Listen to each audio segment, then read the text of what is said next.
Transfer page. So, all good to go now. Okay, I think we're live. Where have you gone? Guest appearance.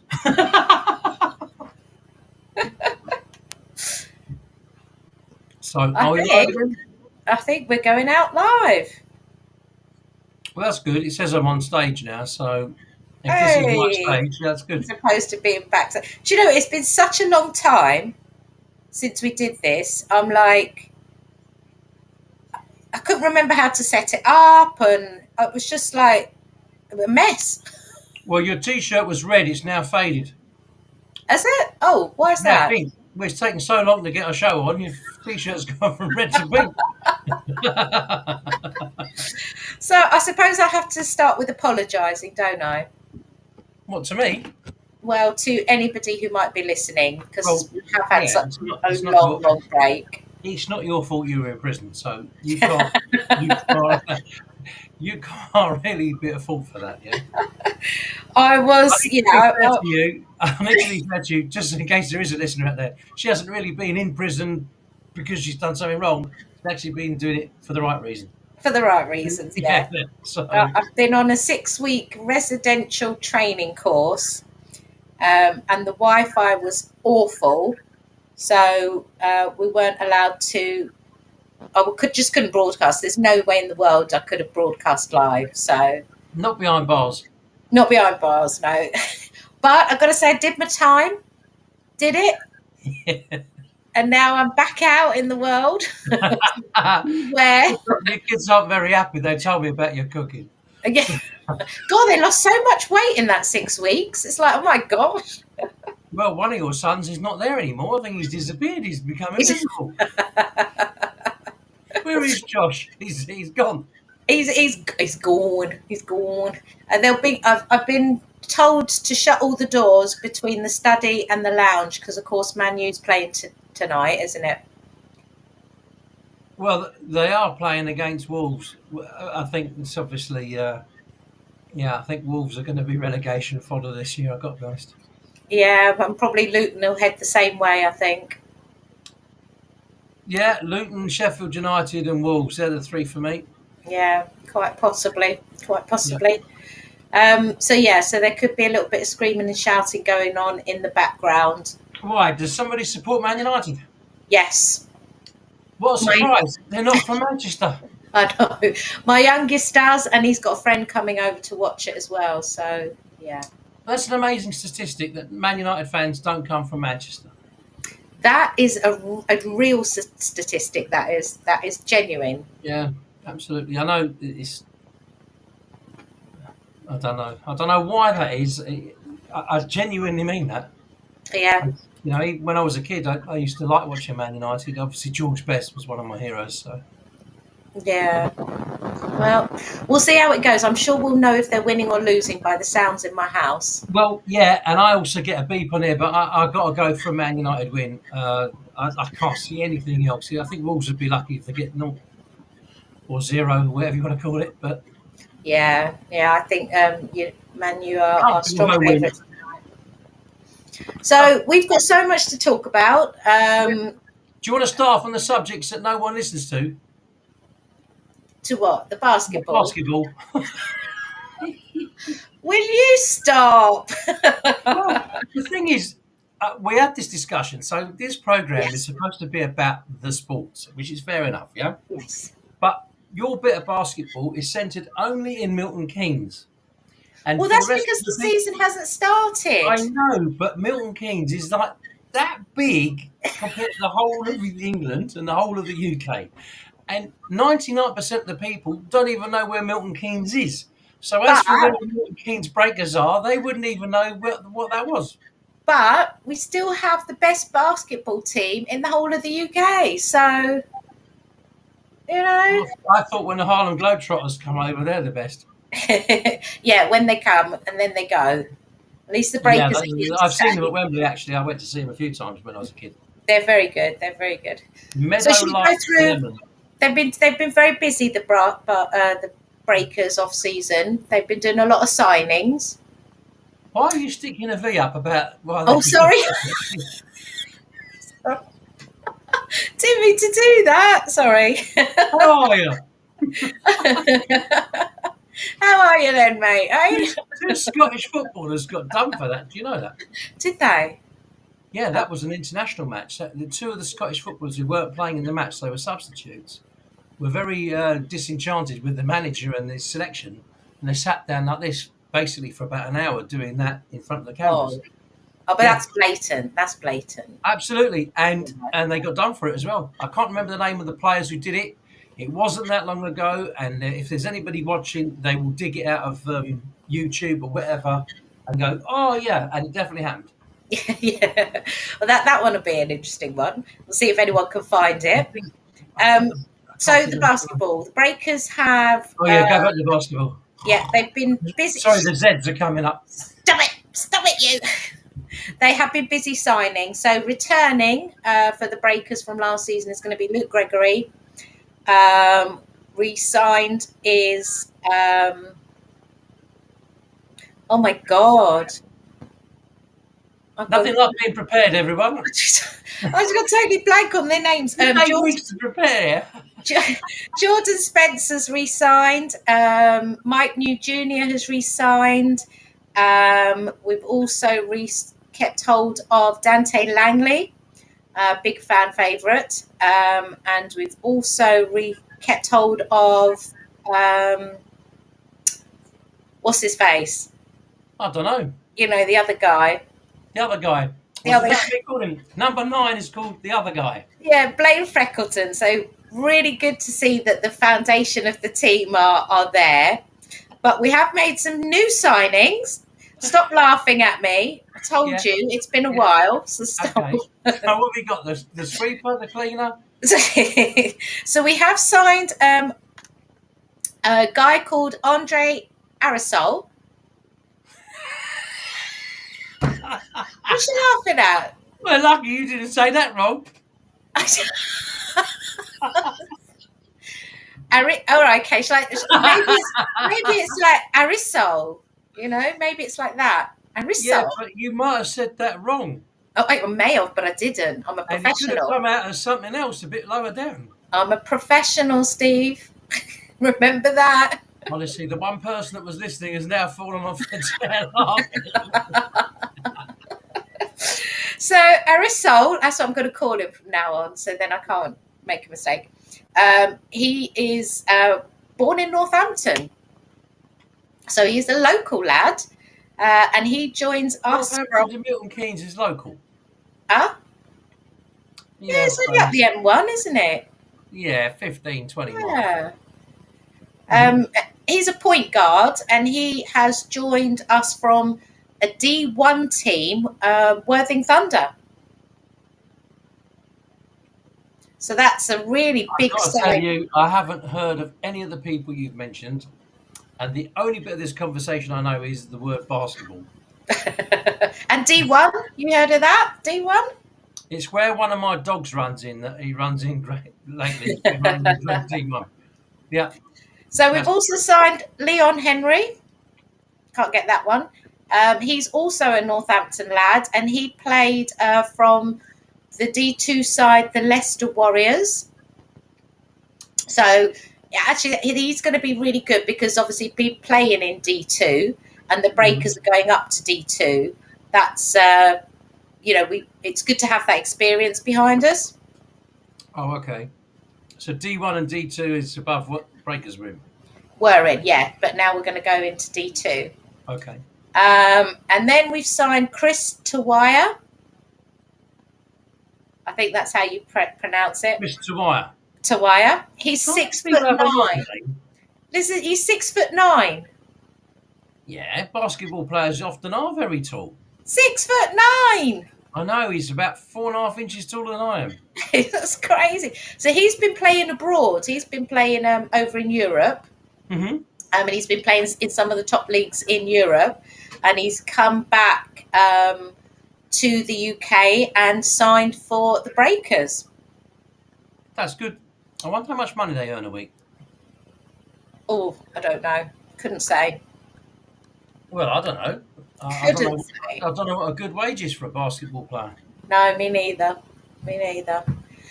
So we're still going to wait to find out what's happening with their comms situation, and whether I'm still Yeah, going that'd be to. nice if you get back on that, wouldn't it? Oh, I'd love it. I would absolutely love it, and they know I want to. Yeah, I heard a little birdie told me you've got another job doing commentating. Yes, I do. I And do. I don't mean for the prison guards. I'm talking about welcome to the prison guards versus the convicts 11. I do. I've so if anybody follows on Twitter or Facebook Sports Deck, then you would know by now that the Sports Deck will not be providing live commentary for Newport Pagnell Town this season.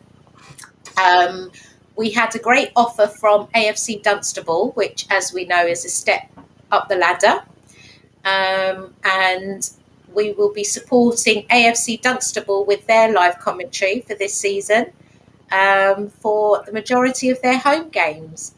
Except when they play against Bedford, otherwise our next guest won't be very happy. Well, this is one of the things that we might come a little bit of a cropper with, because there's a lot of teams now out there providing comms. And if it's an away game for AFC Dunstable, they may not allow a second comms team in. Oh. Yes. So we'll have to wait and see. I'm hoping it'll all be all We can right. ask Lee if we actually get him on the next show. So Yeah. Don't you put any barriers up. No. He does want to. It's just that when we tried to do it, obviously with the situation with you being in prison for a week or 6. 6 weeks. Yeah. It's a long stretch. Yeah, imagine if you get 25 years. No, he wants to come on. So hopefully the next show, because if we have got any viewers viewing, Yeah. what with Tara's brilliant rota for the next few weeks, we're going to do a show on the 4th of September and then the 25th, and then we'll go back to fortnightly. So we Yes. are very sorry that we couldn't continue for the last couple of months, but it genuinely has been Tara's new job, and I think if anybody's situation she's been in, you'd have to take the time out to do the job properly and learn it properly. It's a very courageous move that she's made, and that's me being really honest, not taking the mickey as I normally do. Yeah, so yeah, thank you. I appreciate that. It's very commendable what you're doing, and I think the public would love to know that you're not running all the prisons, but you'll be working with people who've got themselves into somewhat of a difficulty. I'll be putting the very, very bad guys behind bars, put it that way. Yeah, and that's good for the rest of the public, and I think we'll sleep safer at night if we know that you've done your job and the baddies are put away. So well done. Absolutely. Thank you very much. That's it. You don't get any more praise. That's it. Yeah, do you know what though? The rubbish thing is the training's not over.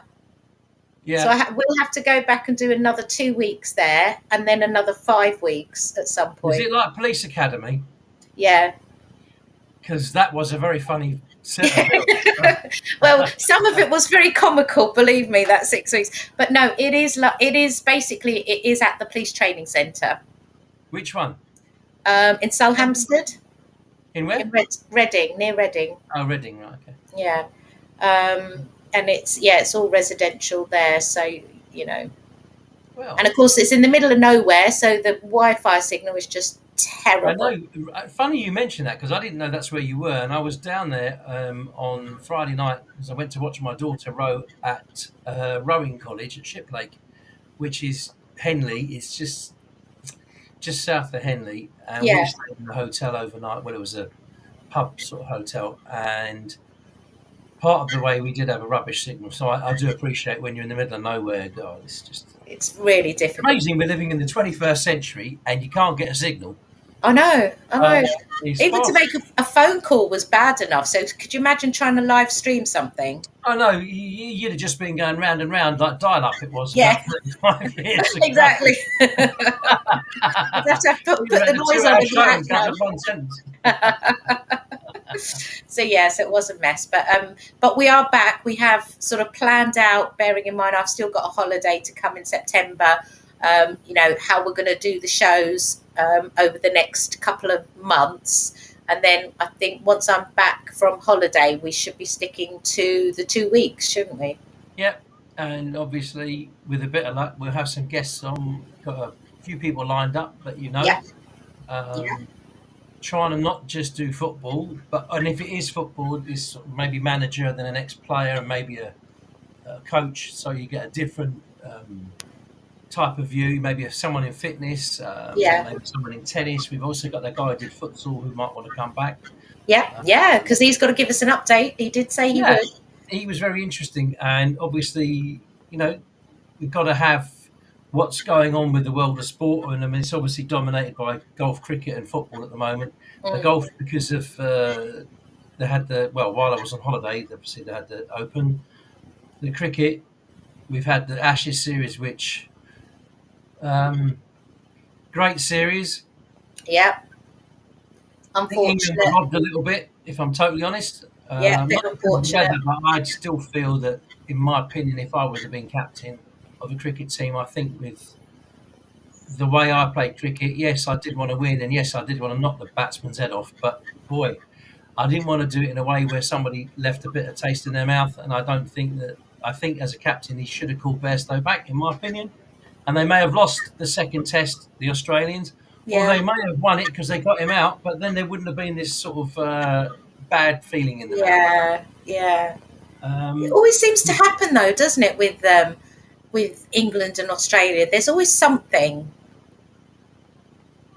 Well, the nature of the beast is you've got, in my opinion, you've got two of the best three teams in the world of cricket. You've got the Indians, who are very good at home, play on rubbish wickets, which suit them, which, in my opinion, aren't necessarily test standard, a lot of them. But you've got a very evenly matched match between the Australians and the English. I think this is the first time the English team actually looked like they were a team for a long time. Yeah. They've been all over the shop. And I listened to some of the Australians on Facebook because I'm part of their Facebook group, the Australian cricket team. And they go, oh, but we beat you. And it was the year when it was COVID, and England turned up in Australia in November, and they couldn't play anybody because of COVID. And then they get a test match 10 days later and haven't had a game of cricket for 3.5 months. And that's you're 2 tests down before you started, and you don't turn that around abroad. Yeah. So I think that's a little unfair, but it's like chirping when you won a game against the individual. You play against the B team or somebody and you beat them. You go, "Oh, we beat you." Yeah, right, great. Anyway, so the cricket was brilliant. We've got the 100 on at the moment. We've got the Women's World Cup, which football, which England could win. Yeah, now that America are out, they are obviously going up the ladder as being favourites. But I've got to say, favourites. Their performances have not been that impressive. I think they've only just scraped through in quite a few of their games, and that's worrying. Yeah, but it's not about being impressive. No, I know. It's getting the result. If you watch the World Cup, the Men's World Cup last year, Argentina about the luckiest winners I think you can get. Yeah, well, that was thanks to the goalkeeper. They should have been knocked out. They should have lost the second game. They ended up in the final and played a team that didn't want to even try for 75 minutes. So yeah. They nearly managed to nose that up. So honestly, it's about the result, and I couldn't care less if England gets the final and play Spain and they win 1-0 or 4-3 on penalties or something. Who cares? People only look at the result. Yeah. And that's really, in that level, that's what matters. It's whether or not you win. And then, of course, losing Lauren James for the next game. Losing Lauren James. Well, I think her brother's going to put a wig on and play in a couple of the games. Apparently, he feels that he can. He's now real. Reece has become captain of Chelsea. Yeah. Now, Chelsea are not my favourite team, but I always try and be honest about it. He's a Chelsea boy. He's captain of his sort of home team club, I think that's a good thing. And he's only 23. Yeah. So I think that's a good move that Chelsea have made. And according to the Sky Sports that I'm looking down on, they've agreed a deal with Chelsea for Caicedo. 115 million is absolute mad money. 115 million. Yeah. Wow. I thought, we've had 3 summer transfers that have blown the water up. I mean, you've got 105 million that Declan Rice cost Arsenal. Yeah. And I can't, and I'm obviously being a Tottenham fan, obviously Arsenal are our rivals, but realistically, if he's worth 105 million, He's not. He's of not. course he's not. He scores about 2-3 goals a season, Mm. and he's a good player. He is Yeah. a good player, but if you'd have said to me, well, he's on the market for 60, 65, 70 million, I could have said, yeah, okay. I think that's 50% over the odds. I Mm. really do. And I think Caicedo's the same. I think it's 115 million. The guy plays for a Mickey Mouse country, and he's young. And Chelsea are doing everything to use his poxy 8-year contract, which I told you is rubbish, shouldn't be allowed. But the law says they've got to pay the money within 5 years, which does have to, is part of the way Agreed. it has to be paid. Yeah. But they're doing it. I don't agree with any of those things. I told you I don't. And Chelsea obviously are now under an issue with financial things, and they're spending money like their man. A man who's in Yeah. Sweden. I mean, they have spent 900 million since June. That's 900 million. ridiculous. I mean, to put that into perspective, they could have fed the whole of Milton Keynes for a year. Good grief. That's crazy when you think of it like that, isn't it? Well, yeah, That is crazy. It's astonishing. Yeah. So, and they signed a guy who they've got forward, I believe, and I can't remember. I can't pronounce half these people. In fact, half the people who played for Chelsea yesterday, I didn't even know who they were. Do you know what? I was looking at that and I was like, who's that one? Who's the? It's difficult because every player's naturally attracted to the Premier League. You're going to be. Yeah.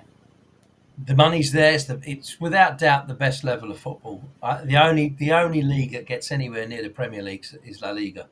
I'm sorry, the rest are they're not in the same level. The Italian league has got 4 or 5 teams, but they're all very similar level. When one of the Milans is better than the other Milan, Juventus is sort of pretty well every year up there. Yeah. Napoli last year. I mean, they're not great sides, but they're quite hard to beat. But they're all very similar. Yeah. Which is why I suppose the Italian league's quite close, and you don't normally get a runaway winner in Italy. You don't normally. In France, it's a joke. PSG gets so much money from the government and so much from everything else, they can buy the league, and that's the same with Bayern Munich. And for somebody to go to Bayern Munich, and I'm not knocking Kane, I'm just saying it, but to go to Bayern Munich, Jesus, I could win the bloody total with Bayern Munich. It's not hard. And I've never been a Bayern fan because being half German, I've never supported them because they've always been the team that everyone wants to beat. Yeah. We're I wish definitely going to be talking about the Kane transfer. No, it wasn't a transfer, it was a saga. Yeah, the saga. But we're nearly halfway into the first hour. So, do you want to start with your first question? Oh my! Who am I? Who are you? Yes, because we've been a bit tied up, and obviously I had a holiday and decided to. I've had my operation as well last week, so my shoulders. First time I've been able to really move it. Oh, good. Yeah, So I've not been able to put my arm behind my back for 2 years. So the pop that I had when the drill went in was quite a pop. But wow. I wrote this out ages ago. Looking at it now, right? Well, we're going to do Who Am I? So this one, I think this is not too difficult, but we'll try.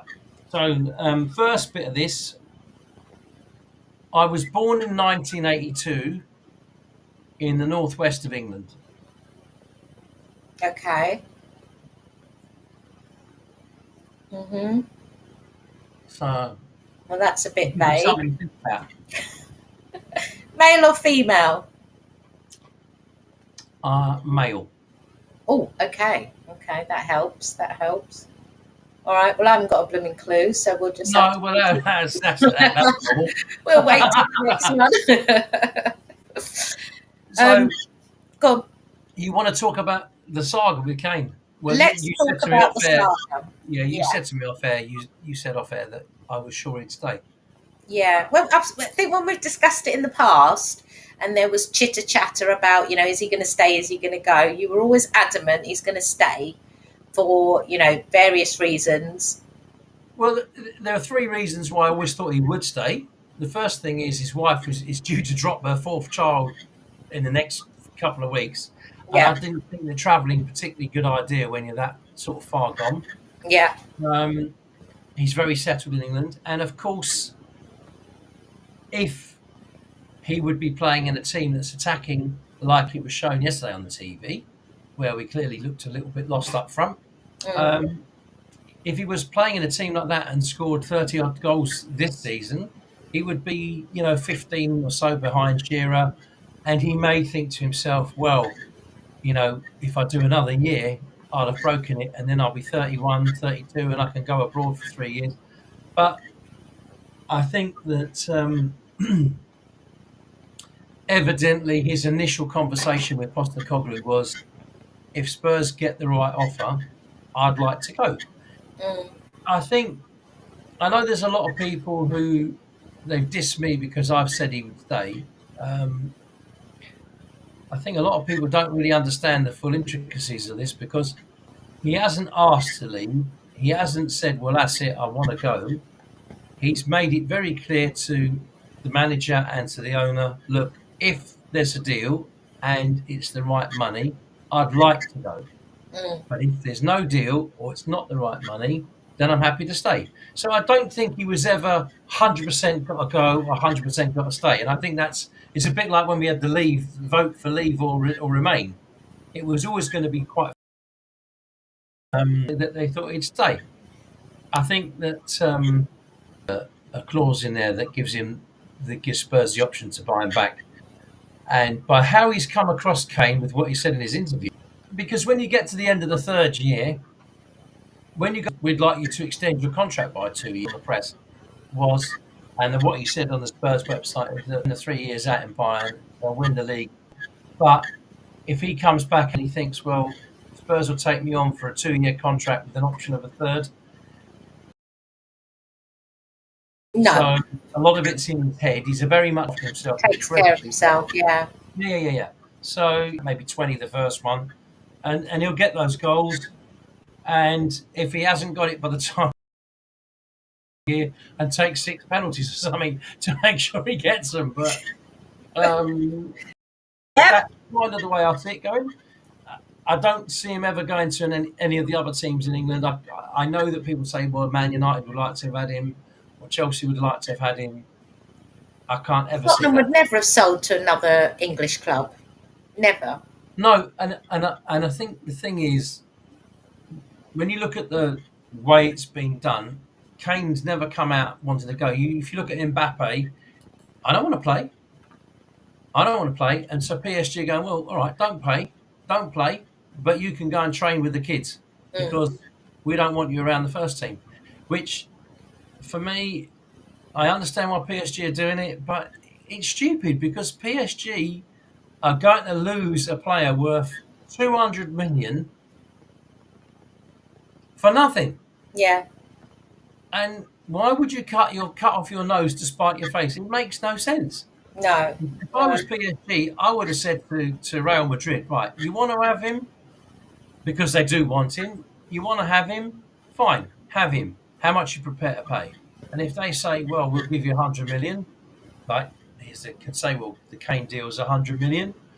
Mbappe will give you 100 million. Is it better to have 100 million guaranteed or 0?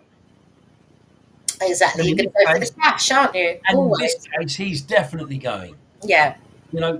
Kane could have stayed at Spurs. He could have. And maybe, I'm not saying it would happen, but maybe Spurs might have finished 6th or 7th and Kane scores 35 goals because obviously we're playing a lot of attacking football, and he's close to 250. He thinks, well, if we build a couple of extra players, I might sign for a year with an option to stay or an option to go. I'm not saying that would happen, but there might have been a choice. There's no chance with Mbappe. He's never been interested in staying. He's made that clear for over a year. So they're stupid, because that really is bad business. You know, people are critical of Daniel Levy. They think he's left it late. I disagree. Spurs would have known the situation with Kane privately in June or end of June. They'd have known. So clearly they would have thought, right, if he's going to leave, we must leave it as long as we can so we can get the people we really want sorted out before he leaves, so that when he leaves, we've got the money, go bang, there you go. And as I said that, I think Spurs are going to buy a kid from Belgium. I'm pretty sure that deal's going to happen in the next week or two. Well, it will happen before the end of the window. Yeah, a guy called Gift Orban. He's a young guy who plays he's African, and he's very, very quick, and he plays for Ghent. And I know that there's an offer on the table for about 30 million. He's a young kid. He's unproven in the Premier League, but so many other players who've come to the Premier League are unproven. Oh yeah, for sure.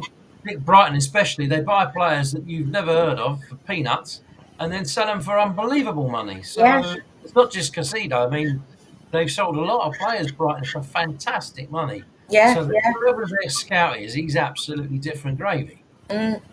Hats off to him. So anyway, clue 2, seeing as you've asked. Oh, yeah. What's clue 2, Steve? Now this was written out. Oh my goodness! Right. So this is backdated. So I have to say, I assume it was now.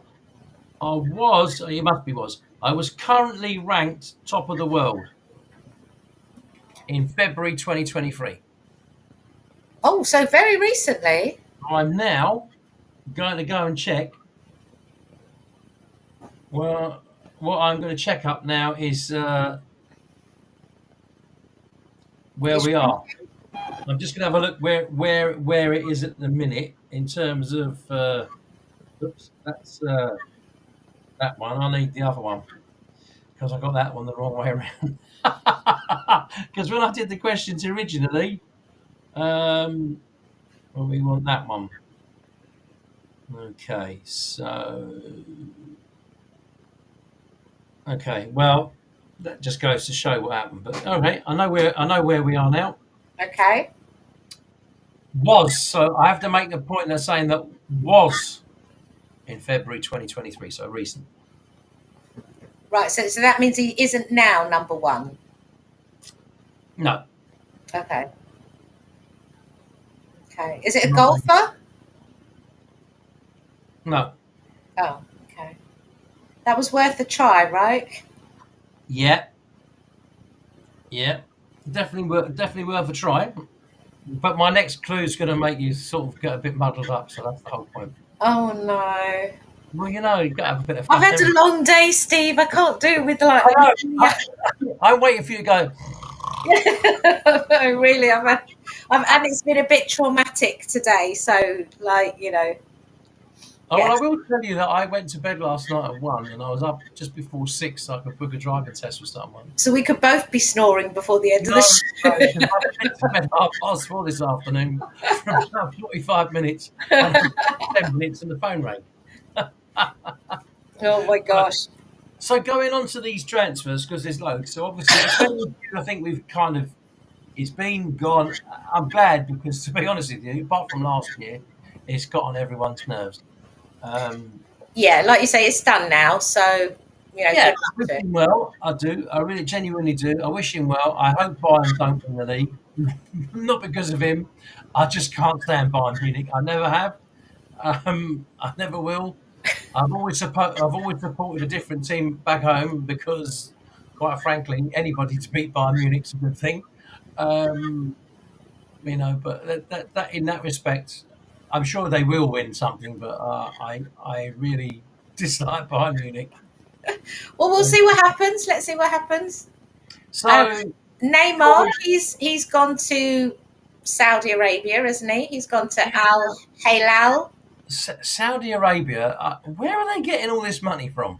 God, they've always had the money. Loads of I money. mean, they're, they're paying, I would say, 4 to 5 times over the odds for something. I know. But he's, pending his medical, obviously. Yeah, but how old are they more? I don't know. What's he like? I read 27, 28. I'm Yeah. having no, I didn't. That's caught me out, that one. He's actually 31 and a half. Is he? Yeah. Wow. He's Okay. 31 and a half, and he has signed for Al Hilal. Yeah. Pending his medical. Yeah, but according to this on Wiki, he's already there. So Interesting. So he's yeah, he's definitely gone. Who else is there? Messi seems to be doing all right in America. yeah, but again, look at that league. Pretty pants, right? See, that's the thing I'm upset with about Kane, and not just Kane, anyone. When Ronaldo left Man United, not the second time, I mean the first time, you're taking out one of the greatest players that we've been able to watch play football Mm. out of our league. And he couldn't turn down going to Madrid, and it is a very difficult club to turn down because if they knock on the door, you've got to go. Yeah. We lost Bale, world-class player. But we never saw Messi play in England, and I would have liked to have seen Messi try to see how he coped under English conditions. Mm. I look at some of the players who do come over here, and quite a lot of the ones who come from African nations where they're not revered and they're not very well known and they don't cost a lot of money at the beginning. They seem incredibly hungry to play and incredibly quick at learning and picking things up. And you can pick them up 15, 20 million now, which used to be about 5 million 10 years ago. Yeah. And they get flogged for 60, 70, 100 million more, as in this case with Casido. So I don't know whether it's the Chelsea thing, because obviously if you're selling to Chelsea, you're an idiot if you don't bump the price up, because they'll They're going to spend it. Yeah. Yeah, I mean, I think Chelsea have 3 of the top 5 signings in England that they've had a hand in. So, look, if you spent 900 million, I would expect if somebody spent 900 million at Tottenham that we were pushing for top 4 for sure. And I've got to be honest with you, I don't see Chelsea finishing in the top 4. I don't think so. Well, I mean, they played Liverpool yesterday, didn't they? And drew. Yeah. It was a good game. It was a entertaining. good game. Yeah, it was. They were the better team in the second half, no question. First 20 minutes, they didn't turn up, though. Well, look, as much as I don't like Chelsea, I have to give them a little bit of credit here. You've got a new manager, a lot of new faces. Some of those people might not even really know each other. So when you go on the football pitch and you are playing against a decent side, it's not like Liverpool are rubbish. They're a good side. You've got people making debuts, and you're playing against what you would call a rival for the top 4 for sure. It was a good game to watch. I think it was really well refereed. I've got to say, Anthony Taylor, in my opinion, had a very good game. I love the fact they changed the laws of football, laws of the game within the Premier League, especially. As a referee watching it, it's cheered me up no end. Do you mean the yellow card for asking for a yellow card? Well, that's right. So that was in the laws. That was in the laws for years. It's just that people weren't applying it. Oh, I have to say I do. I've always applied. Yeah, I've never seen that happen. I've never seen a yellow card for that. I've always applied it. If someone does it I just think it's the height of indecency. I really do when I referee. I mean, don't get me wrong. Everyone knows I don't mind swearing at somebody, but on the football pitch, I like to uphold the laws of the game correctly. And if you're waving an imaginary card, you're getting one. That's it. I've always said that. If you want to say happy birthday, I always say happy birthday to you. I always do. When I give them a card for that, and I go, here, happy birthday to you. And I normally just go bang. And I know that Football League refs have seen me do it. And they've often said, God, you remind me of a Premier League referee. The way your attitude is, in doing it. But Yeah. they get charged the same amount of money as the guys do on the park football here for yellow cards. So it's just going to tot up. But I think the FA are going to make an absolute fortune on it this year, because unless they've changed that law, and I don't think they have, 5 yellow cards for the players, the club has to pay a 25 grand fine, and that goes to the FA, which goes in fact to the children and the disabled children and a lot of the stuff that the FA do for the kids, which I think is a great thing. Okay. And I think if you continue to do it, I think the second time you do it, I think it's 100 grand, and I think the third time is 250. So you can get whacked with quite a lot of money. And coaches aren't allowed to have a go at the referee. If you watched yesterday, Klopp, he was about to go mad at the ref, and then he went, "Whoosh." Thought twice about it, didn't he? So But didn't Arteta get a yellow card? yeah, in the but he's an Arsenal idiot. game? He always gets a yellow card. The Spanish and the Italians cannot control the Southern European and the South Americans cannot control themselves. No, it didn't surprise me. They talk with their hands, and the Italian. Oh, I think we're going to see. I think we're going to see a lot less grief between the ref and the benches.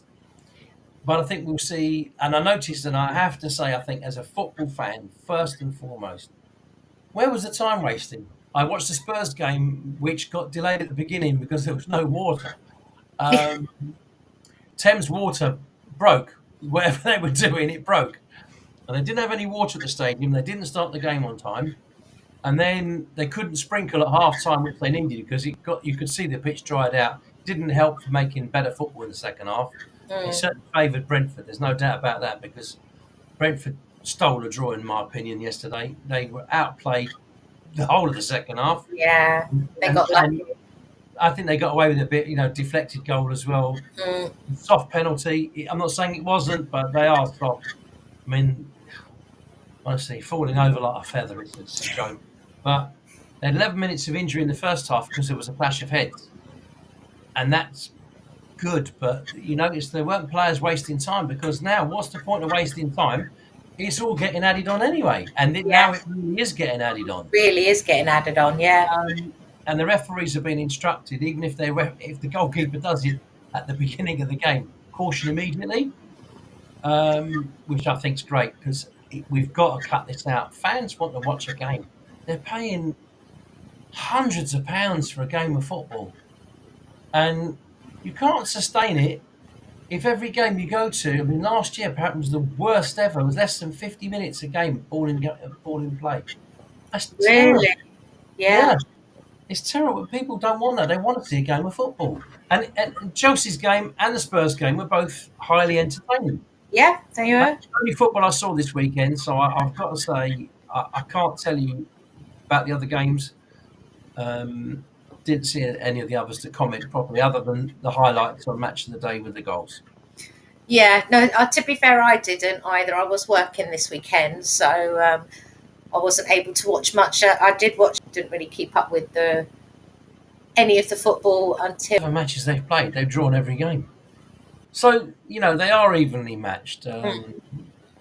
You can't say they're not. I mean, I looked at this, wasn't a surprise, although the scoreline for me was. I thought Arsenal. Yeah, that looked a bit close, to be fair.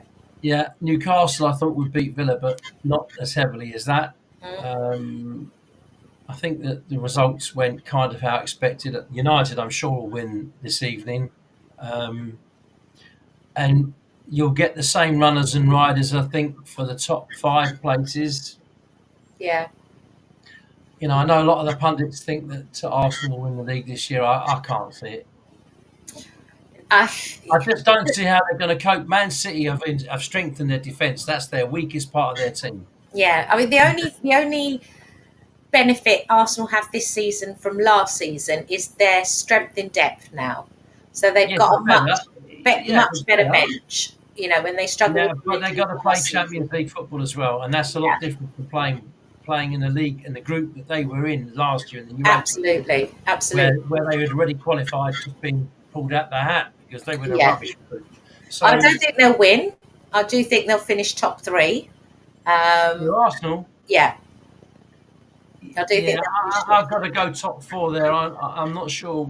See, Liverpool. I think that the guy that they signed, Schlobazai or whatever his name was, he looked very good yesterday. I Mm, think they're missing a little bit in midfield, Liverpool, because McAllister is not really that position for him. yeah. And they need a defensive midfield player. But if they get one, I think there'll be a better side all round Liverpool. Mm. Manchester United, I don't know. They signed that boy and he's injured already, isn't he? Oh yeah, 72 million and he's got injured already. yeah. Or they got him and he was injured. How do you pass a medical if When you've you're got an injury, I know, right? just like when you go to the hospital and they say, well, very sorry, Steve, but seeing as your shoulder's broken already, we can't operate. I Yeah, mean, don't make sense, does it? no, why would you? So I don't know really the ins and outs of that one. It doesn't seem to make sense to me. But he's injured. Chelsea signed that guy. He's injured until Christmas or something. Yeah, And without being rude to Chelsea, but without a star striker, a proper centre forward, you are just not going to finish in the top 3 or 4. You just can't rely on getting away with it, and that's what you have no. to do. It's not going to happen. Sterling's he's not. He's just not any good. He really isn't any good at all. No, he's got worse. Yeah, yeah, But look, I think you've got City and Liverpool, United and Arsenal for the top. So now we left off Newcastle. I see. I've got a feeling with Newcastle, the Champions League, they'll get drenched because they're going to be seeded fourth in pot 4. So the chances are, realistically, because they can't be in the same group as Man United, they can't be in the same group as Arsenal, they can't be in the same group as Man City. So of the other 5 groups, they're going to have Barcelona, Atletico Madrid, Real Madrid, Napoli, or PSG. yeah. So That's a the big chances ask. are, yeah, it's 3 out of 5 are Spanish. Yeah. As much as they might get a fantastic draw with Real Madrid or whatever, they're not going to beat them. And then the second part of that draw that they're in, that's not going to be a lot of fun with pot 2 either. So Yeah. they could get PSG and Barcelona in the same group. Good. Great. Barcelona, I think they're in pot 2 this year. But I might be wrong. I'm not sure that I am. But it's not easy. They might have Dortmund or something. You might get Real Madrid and Dortmund, Yeah. and then you get someone else who they would expect to beat maybe. But it's not easy getting out of the group, and that's a big issue. And it takes an awful lot to play Champions League football. It And does. then you suddenly playing a game where you think, oh well, don't feel quite as up for it this week as I did last year when I was playing weekly. And their bench isn't. It's not a big strong bench they've got. No, they got 15 or 16, and that's it. And we all know you need 20 at least. Yeah. Which is why Man City's. That's why Man City are always so good. They've 1 always minute. got the advantage. I've got to connect my battery. Why? Your heart giving up again? The little signs come up and it says, "Oh, you've got 15% left on your battery." I didn't even check that. Can you believe that? Do you want another clue? Eh? Do you want another clue? Oh yeah, go fire ahead. Yeah. Fire ahead. Yeah. Oh, fire ahead. Right. Okay. So sometimes I do it with my left hand, and sometimes I do it with my right. I'm not even going to ask what you're talking about there. I'm really not going to ask. Am I frozen? Am I frozen? Yeah, you've got let it go. Oh, hold on. I don't know why I've frozen. Oh, you've disappeared now. I'm restarting the camera. Oh, are you? Hello? The one person that was watching was given a round of applause, by the way. Hold on a sec. I don't know what's going on with my camera, Steve. I'm frozen. Yeah, you look good to me. You might have got lost in a snowstorm there. All I did was plug my battery in. Good grief. Well, your volume's on. I mean, But yeah. our viewer thinks you look very sexy in that outfit. hold on. If I take that out, no, you see, it still doesn't make it any better. I don't know. Oh no, what's happened? I have no clue. I have For the one of absolutely. you that is actually watching, I must point out, when you let a woman get involved with electronics, you know you're in trouble. Did this happen last time? At some point, you normally knock yourself out. Your picture's on off at the moment, yeah. I know. I'm trying to figure out how to get myself moving. If you wanted to go to the toilet, you're going to just ask for a toilet break. It's not a problem. I'm like thinking, well, why am I not? Hold on. Shall I let me remove me and then I'll see if I can add me again? You're removing yourself. You've removed yourself. It's just me here now, talking to myself. So you'll be back in a minute. For the one viewer that is watching, you can send a message, by the way, but I'm not sure how you do that. But I think you can click on a link at the bottom and just ask a question. So just waiting for Tara to reappear. Hopefully. Shortly.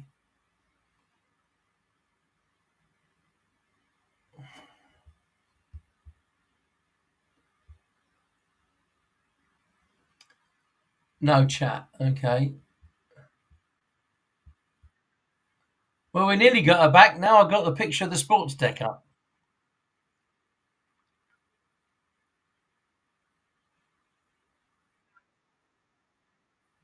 I don't know either.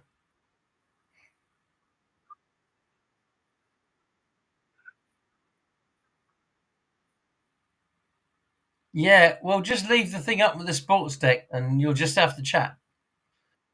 I mean, to be honest with you, if there's a female watching, she wouldn't be really bothered what you're saying. She's only interested in me, yeah?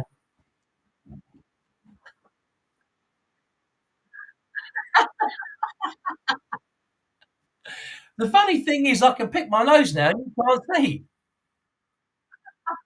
I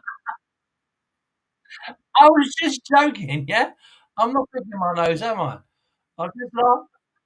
I'm just, I'm just laughing at the fact that you've completely disappeared.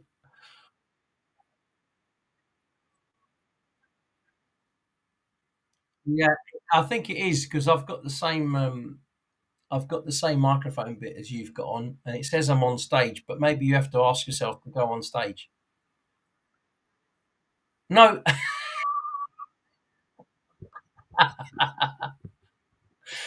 well, no, we are living in the 21st century, and I'm very sorry to say I don't know what you're playing with there, so obviously I can't help you.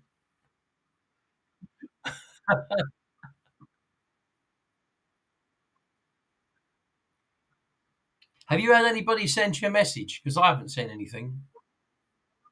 Is anybody actually watching?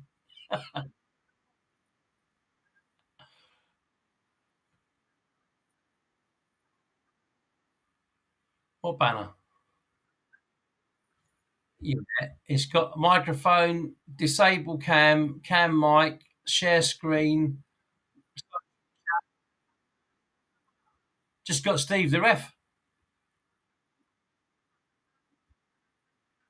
No,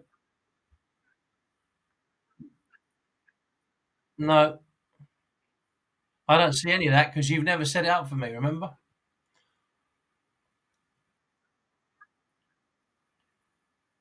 So anybody who's might be watching and they go back to sit there, what's going on? Well, there you go. Yeah, and they don't go in the same sentence. T and T.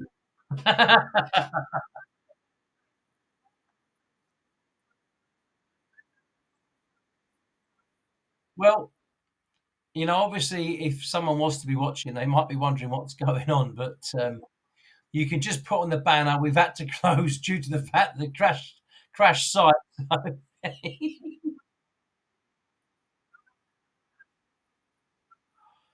I don't know. I charged everything before we went on.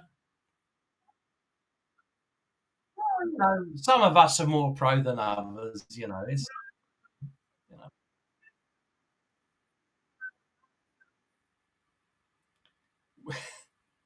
Romeo Lavia. Yes. Yeah. So Well, no, Casido's now gone, so I'm just clicking on it. Lavia wants to join Chelsea as well, and I don't know where they're getting this money from because this financial fair play something. Liverpool have agreed a 60 million deal with Lavia. Uh, well, he might want to. Um, I'm just catching up with the Transfer Centre Live, okay? So I'm just going to read out because I'm having to look down to read this because obviously I'm reading it. I don't have a screen like Sky Sports. Uh, Romeo Lavia's preference is to join Chelsea despite Liverpool agreeing a 60 million deal. I don't know where he's worth 60 million, but there you go. Southampton and Chelsea have not made an agreement yet, but one's thought to be close. I don't know how to be close because they just signed Casido, so I genuinely don't know how that one's going to pan out. And Mbappe,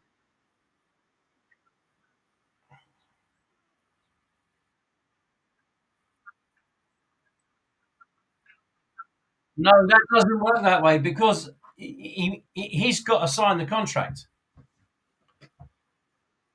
So, for example, let's just say, for example, we'll use Kane as an example. So let's say Bayern Munich offered the 100 million that Spurs wanted, yeah? And PSG also offered 100 million for Kane, which I think they did, or 90 million or something. I think they wanted to sign him. And Kane says, I don't care what they offer, I don't want to go there.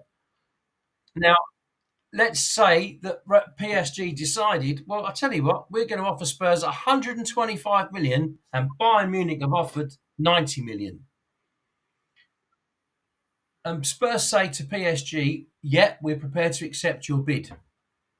If Kane says, I don't give a monkeys, I'm not going to PSG, there is nothing that Spurs can do because he's under contract to Tottenham for another year. In the deal here where he's gone to Bayern Munich, Spurs accepted the deal and Kane wanted to go to Bayern Munich. Now, if Lavia's in the same boat and he wants to go to Chelsea and Southampton have accepted a 60 million bid from Liverpool, he can go to Liverpool because they've accepted the bid. But if he doesn't want to play for Liverpool, then obviously he doesn't have to sign a contract with Liverpool. However, if he's hanging on because he's hoping that Chelsea will sign him, they've just spent 115 million on Casido. Maybe, and I assume, I don't know, maybe Chelsea can't pay for him because possibly they've broken their financial fair play. I say again, if they do. So I don't know. I mean, prior to the summer, they had to sell at least 8 or 10 players, Chelsea, to sort of try and balance the books. So I don't know their financial record. I imagine it's pretty bad the way they've been buying players and for the amount they've spent. But I'm not the accountant, and what will come out in the wash comes out in the wash, as it has already with Abramovich and apparently the allegedly financial irregularities. Now, somebody who supports Chelsea says to me, well, how's that fair to Chelsea if it happened with Abramovich and we've now got someone else in charge? It's irrelevant. The club's at fault. And there could be docked points or money if it's found to be in breach of contract or breach of the rules. They'll get done, like City might get done.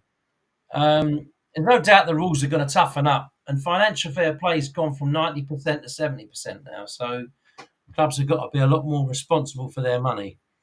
Um, no, and now I'm sure it will drag out like everything does. I'm just reading that PSG accepted an offer from Hilal, but for Neymar, but the Mbappe's contract was 258 million that Hilal wanted to offer, but Mbappe will play for PSG this season, as the club president is expected to extend his contract to 2025.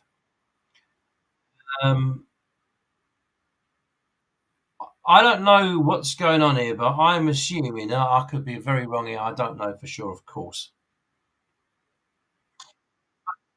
Well, Neymar probably has the same amount of sort of billing as Mbappe. And maybe Mbappe thinks, well, I'm 23, 24, I should have top billing. Maybe, maybe, I don't know, maybe with Neymar going, he's now going to be the top man. Added to that, if he signs, if they give him an extra year on his contract, PSG, instead of letting him go for free to Real Madrid next year, they get a fee for him next year when he goes to Real Madrid, maybe 100, million or something like that, 130 million, I don't know, maybe. PSG give Mbappe £1 million a week for the next year. So what they're paying out extra is probably 25 to 30 million extra, but they're going to recoup it in the transfer fee. So, everyone wins that way. There's always a way. It's very rare. Yeah. No, Chelsea have.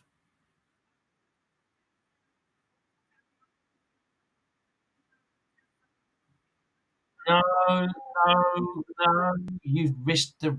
I don't know what you've got to stop reading the Milton Keynes news, right? Right. Can you see me on the screen here? Okay. For those of you in watching in black and white and Tara being as mushed up with her head, look. Now, I don't know if you can see this. Can you see this?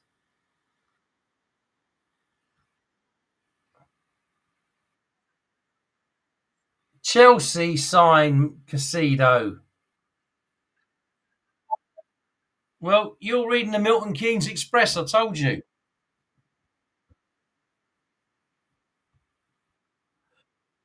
Right? So that's happened. West Ham have signed Ward Prowse. I like Ward Prowse, but he's nearly 29. He's cost 30 million. Spurs got Madison for 40 million. He's 26. I know which one's the better deal. Um, I'm now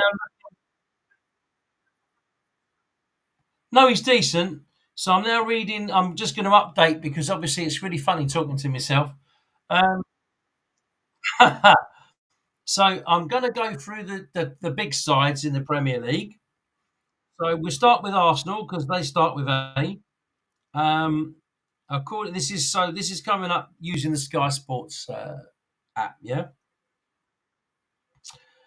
So Arsenal have reached agreement to sign David Raya from Brentford. Um, and more players going out from Arsenal rather than coming in. So whether or not this is true, we'll find out. But Newcastle are very keen on signing Kieran Tierney. That wouldn't be a bad move for Tierney because Newcastle's not that far from Glasgow and he can get there in about 2 hours. And that's where he's got a house. Besiktas are trying to offer Pepe a way out of Arsenal. Um, and Thomas Partey, who only scores 2 goals a season from outside the box, is edging closer to a Saudi move. Saliba signs a new deal for Arsenal. I think he's quite a decent player. And that's kind of the news on Arsenal for the minute. Chelsea rumours. Let's go on to Chelsea. So that deal, medicals passed. So Casido's now their player. They've also made an offer for Lavia and for Elise from Palace.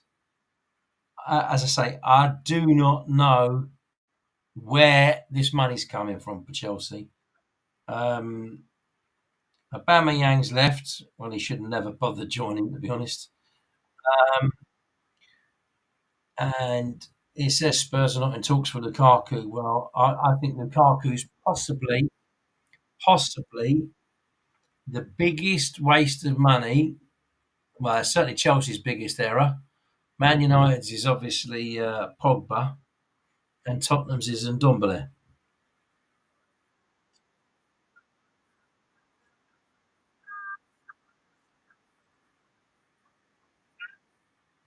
No, so we'll have to see where Chelsea are getting another £75 million from because that's getting a bit scary. They'll be up to £1 billion soon. Uh,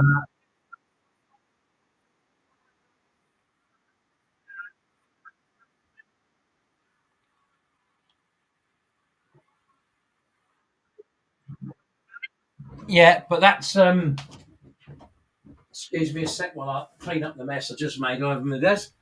Um, yeah, I've got to be honest with you. Most people won't know much about Tyler Adams or Bournemouth, except that it's near the seaside. Uh,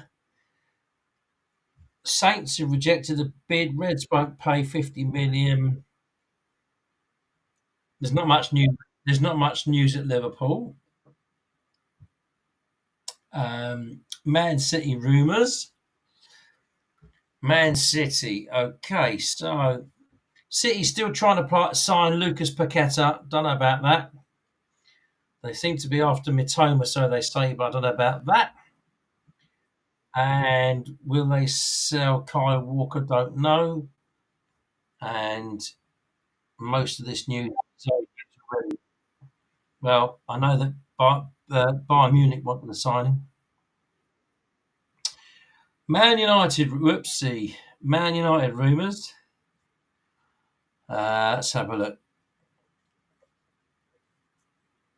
Manchester United seems sure of a Qatari takeover by November. Benjamin Pavard would like to fight as hard as possible for a Man United move. West Ham have agreed to sign Harry Maguire. Van den Beek looks like he might be off to Sociedad. Do you know where Real Sociedad play?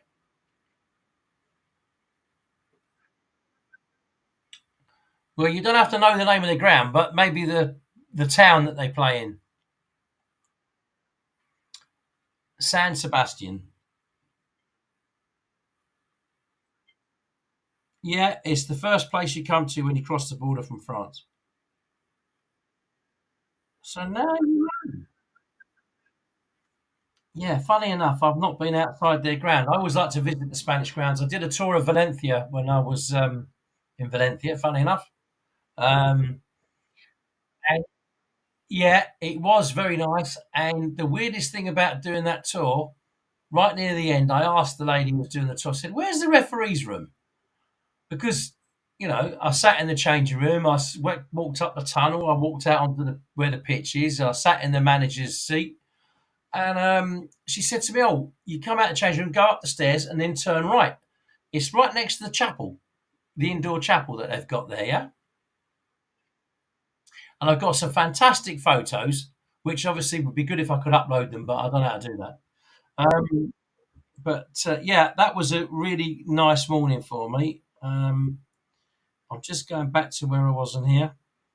Newcastle rumours. We got rumours. It's just confirming that they're interested in Kieran Tierney and Cucurella from Chelsea. And they've made a bid, apparently, for a guy who I have never heard of. Oh, he must be Italian. He's not Italian by the name, but it's Italian sports saying it. Kvaratskhelia. So I don't know. Yeah, I don't know who he plays for in Italy. I don't. I don't watch. I don't really watch Italian football. Newcastle, 82 million bid, and then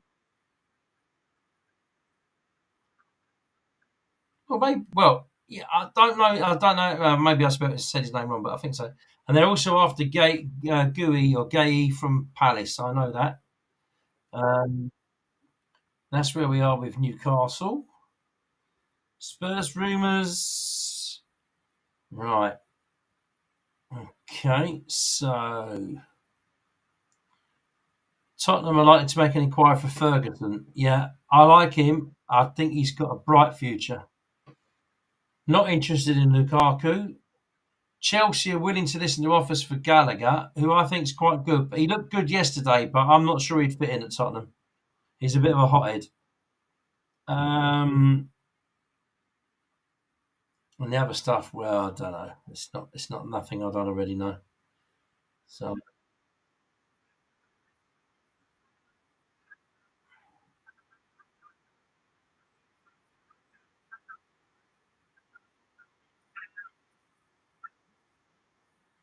Yeah, this isn't good news actually because I had him in my blooming fantasy football as well. Yeah, a lot. I found Harry Kane as well. No, I'm just having a look what it says here.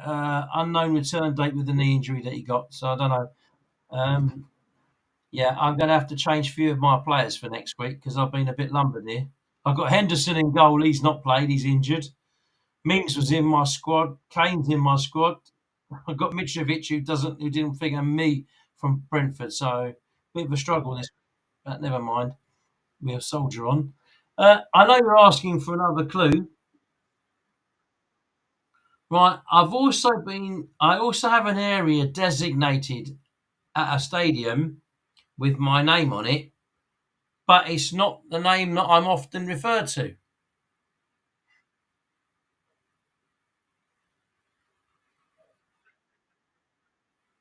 I never said that.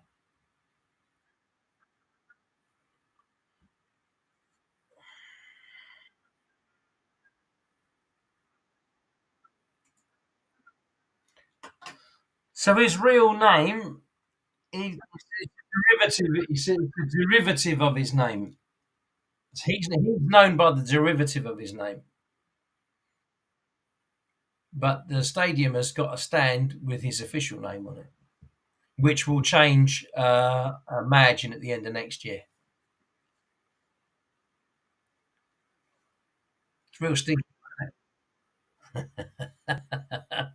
Well, when he gets who it is, it will be obvious why it will change.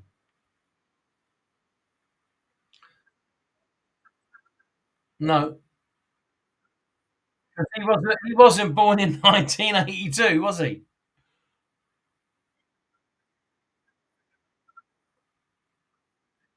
And he wasn't born in 1972 like you.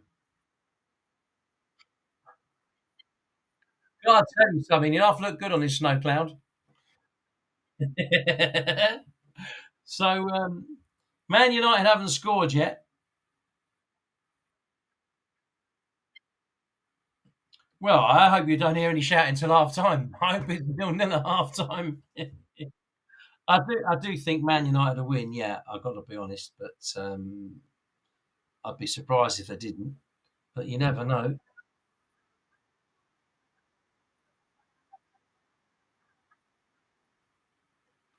Well, I don't. I've got to be fair. I know it's easy to be critical, but they're top athletes, and everyone goes, "Well, they get paid a lot of money, and if they get paid a lot of money, they should be this, this, and this, and this." But you can't replace fitness with match fitness. You just can't. You can run around and be as fit as a fiddle, but match fitness, especially if you're a striker or a goalkeeper, it really is something else. You need to have that split second to decide to score a goal or save one. It's not the same. Very, very, very different. So match, and I think yesterday watching the Spurs game in particular, because obviously that's my interest. We signed a left back. He looked outstanding yesterday, and he didn't put a foot wrong. Not a foot wrong. I think we've got some decent players, but we're short up front. Obviously, losing Harry Kane, who wouldn't be short up front. But if we get a young forward that we're after, I think we could surprise a few people. Not because I think we're particularly brilliant, because I think that we're with a younger team, we'll be a bit more energetic and a little less strolling around in midfield. Yeah, Gift Orban, I told you he plays for Ghent. Well, Evan Ferguson, who plays for Brighton.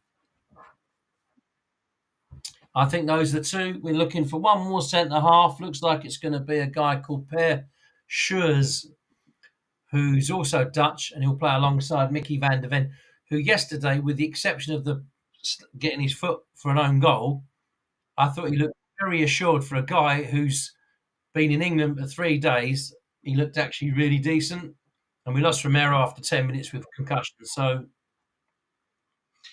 there's hope. I think the goalkeeper is obviously very, very, very young. He's only 22, so obviously he's going to take a bit of time settling into the Premier League. He's probably going to make a few mistakes like they all do, but if you're asking any Tottenham fan what you want from this season, and the answer is very simple: some attacking football that's enjoyable to watch, some good games to watch, whether we win, lose, or draw. None of this boring. Let's sit back like a pair of lemons and then try and get a goal on the counter attack because that's just it's just such a bore. You want to be on the edge of your seat watching a game. You want entertainment, and I say this about every game. You know, when I watch a game that I do see on the TV, and don't get me wrong, I certainly don't switch it on if Arsenal are playing or Chelsea are playing. I have no real interest in watching them. But if it's Arsenal Man City or Arsenal Liverpool or Arsenal Man U, where it's got two of the big sides playing, I do want to watch it because I know it should be action packed. Yeah. And I want to see a good game of football and I want to be entertained. And obviously, depending on where Spurs are in the league, depends on who I want to win. But I think this year I'm going to be expecting Spurs to finish maybe, I think we'll be seventh, if I'm totally honest. I can't see Brighton being in the top seven. Brentford won't be.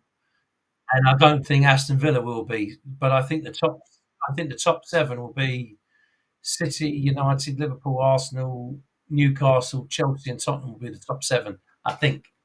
Uh, yeah, and I don't really want to be. I think the top five qualify for Champions League, and sixth and seventh, I believe, go in Europa. So look, it is what it is. At the end of the day, I'm hopeful that we do the right thing. Yeah, I'm like everybody else at Tottenham watching the football. I just want it to be entertaining. We've had such a lot of dross for the last few years, and it's not nice to watch. You know,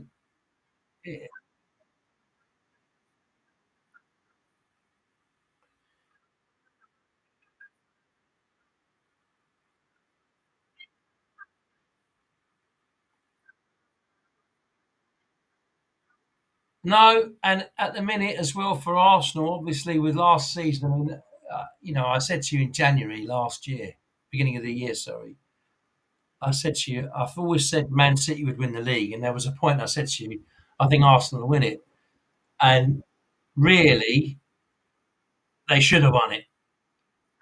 I mean, you can't play your biggest rival, and that's not Tottenham. I mean, I'm talking about for the title. You can't lose at home to your biggest rival. You can't. If you win that game, you virtually sealed the league that day. Yeah, and you didn't.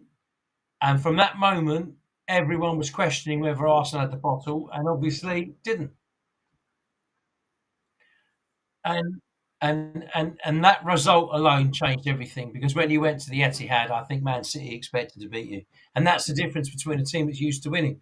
Not everyone beats Man City every year like we do. It's amazing. Honestly, that's an amazing record. We've never even let in a goal against them.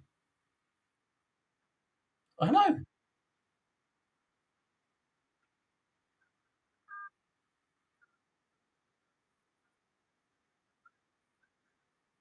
Yeah, but I think Arsenal jumped.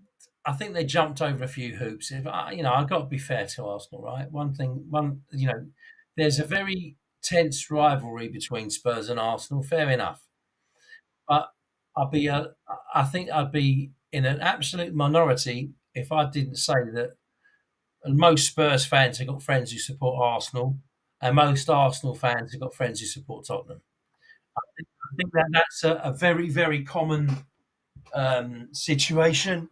There's rivalries in the street. There's rivalries in the household. There's rivalries probably at schools and all sorts of things. But it should be a healthy rivalry. And last season, and I said it when Spurs did it, I think Arsenal played above themselves last year,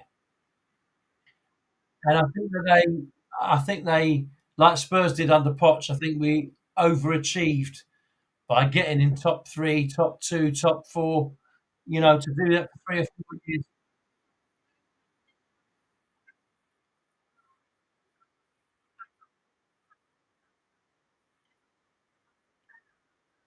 Now, let's be fair. If you'd have started at the beginning of the season, Arsenal weren't really in the title race, so they finished second, could have won it, and they were the surprise package.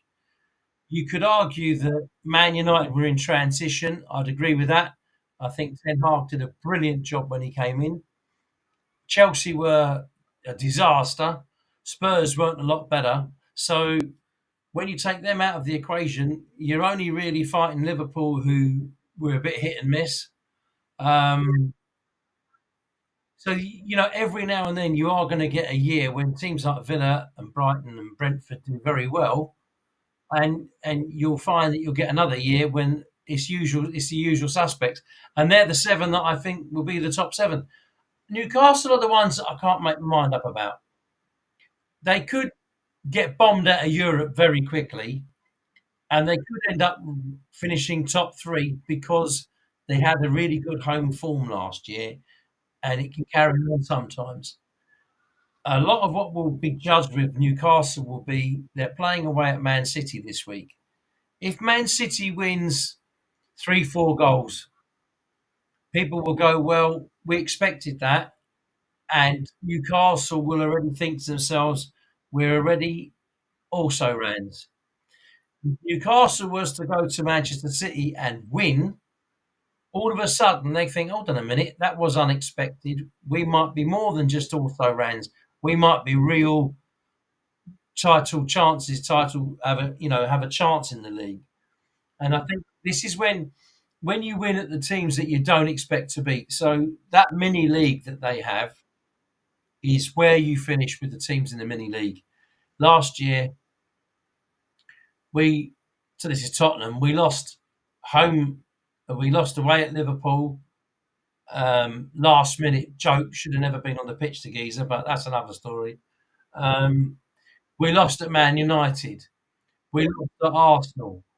We lost at home to Arsenal. We lost at Man City. We lost at home and away to Newcastle. When you lose to all the teams that you're supposed to sort of fight with, you're going to struggle, and that's why we did struggle. When you tend to beat these teams who are around you, the ones that you need to beat, you do very well. That's always the way. Um, I've always said it. When you're in London, Chelsea have got to deal with Tottenham and Arsenal every year, and they have a little battle with West Ham. Yeah. If Manchester City, your only rivals are Man United and Liverpool because Everton aren't a rival. And they're not very good. Everton, let's be honest. You know, another another badly run club. Um, they used to be the benchmark for me. Everton. I always used to think if you could do well against Everton away, you'd have a good season. Uh, and I think, yeah, and they don't play good football either. So, they're another one that will be 15th or something like that again. They'll be better than last year, but that's because Luton and Sheffield United are dreadful.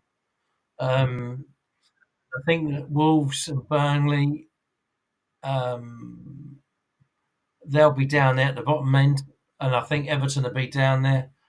I think really those sort of and Forest, they'll be the bottom six. And I'm saying that now, and I'll be very very surprised if I'm wrong that they're the bottom six. And the middle six will be Palace, Fulham, yeah, Villa, Brentford,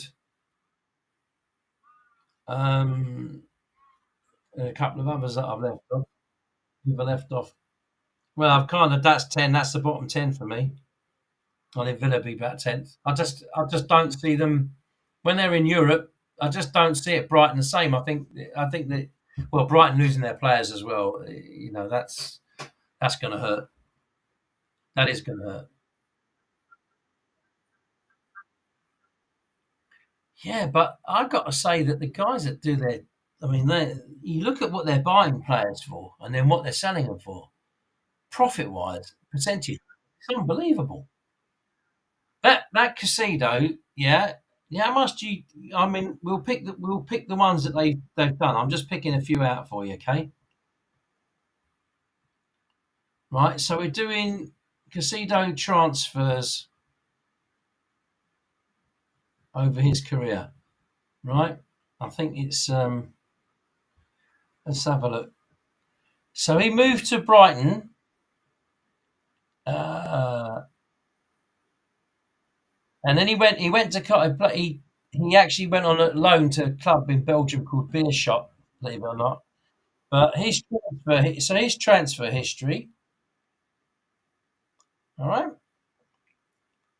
So he's gone from Mickey Mouse football, £50,000 transfer. So February the 1st, 2021, he went from Independiente to Brighton for 28 million. He went out on loan from Brighton to Beerschot and Beerschot back to Brighton, end of loan. And he's gone from 28 million to 116 million. Okay. Right. He's nearly 22. Yeah. And he was valued, according to the actual valuers, at 75 million euros. Chelsea spent 115 million pounds. So about 135 million euros. That is that's what I mean. It's way over, yeah? Right. Spurs bought a player from Brighton last year, so we'll put him in. Yeah, we'll see what Yves Bissouma transfer history. So let's have a look at his transfer history. It gives you an idea of the money that they're making at Brighton. Yeah. So his transfer market. Okay, so he's Mali. So he's 26 years of age because his birthday. So his birthday's in next fortnight. Okay. So 27, right? So he started off in Mali and he went from Lille. We don't know how much Lille paid his team in Mali. He went from Lille to Brighton and he had a value of 8 million and he was bought for 16.8. This is euros, yeah? He had a value when he went from Brighton to Tottenham of 35, and according to this, we bought him for 29.2 euros. So he made a small profit for Brighton, yeah? But they've sold Cucurella, yeah? Right. So, Mark, I mean, this is to give you an idea of how well Brighton have done. I'll just have to spell his name right. Transfer history. So we're doing his transfer history, and I'm doing this on Transfer Mark. So that's the one that you want because it gives you exact figures because they have to be registered. So he's been transferred a lot. So this guy, he's 25, right? He was in Espanyol's youth, then Barca's youth, and forgetting the tiny little transfers here and loans, he went to play for SD. He went to Barcelona from Barcelona to Eibar on a loan, and Eibar back to Barcelona, and Barcelona back to Eibar, and Eibar back to Barcelona. This is in 2018 and 19. He went from Barcelona to Getafe via loan, and Getafe back to Barcelona on loan. So he spent the first sort of 3 years of his life basically being loaned out, yeah? And he left. He went on a deal from Barcelona to Getafe for 11.8 million euros. And he went from Getafe to Brighton for 18 million euros. And a year later, he went from Brighton to Chelsea for 65 million euros. So Brighton again, this is 47 million euros profit. So when you look at how they are doing, Brighton, they're all big time profit, yeah.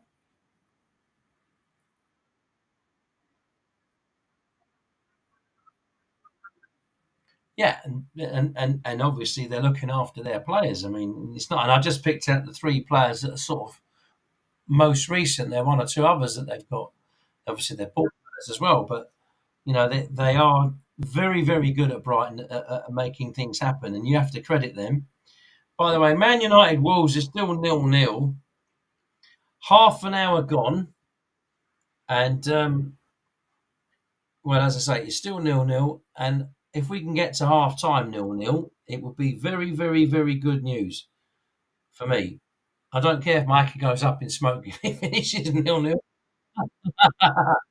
But I do think Man United will win, obviously. But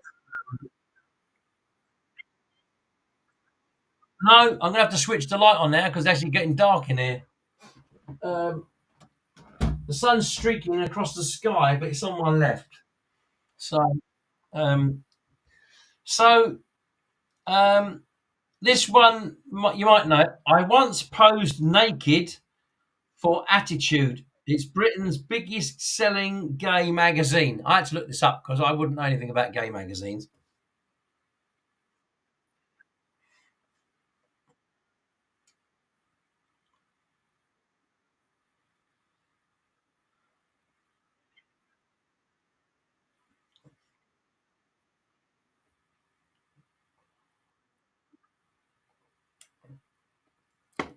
Tom Daly, this guy was born in 1982. Why you keep going back to 1990s?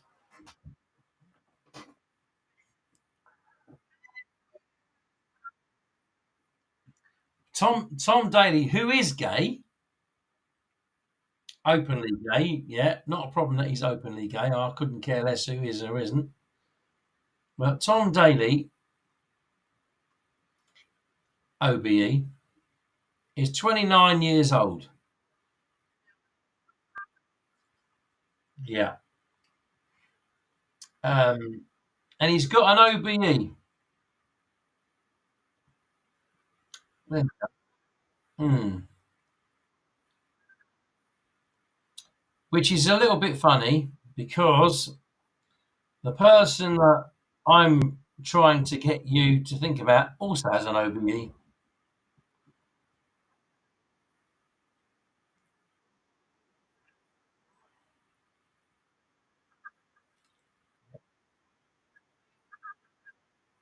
Yeah. In England. Yeah. Yeah.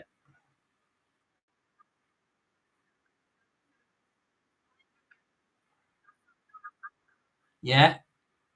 I can also put another clue in that his claim to fame is that he met me in 2004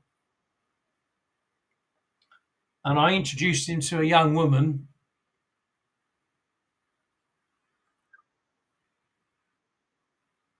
Well, he's married now with 3 kids. I don't know if it's the same young woman. I've got to be honest, yeah. That bit I don't know. I've got to be frank. That bit I don't know. I'm going to see what her name is on here if it tells me. I'm just having a look. Uh, There we go. Let's have a look. Um, yes.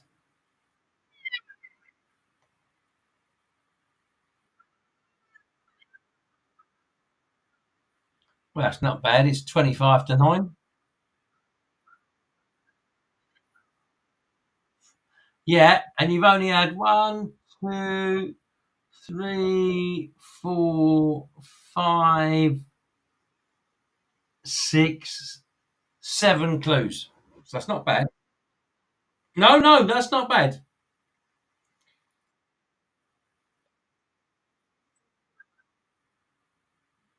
Well, the girl he married is not the girl that I introduced him to.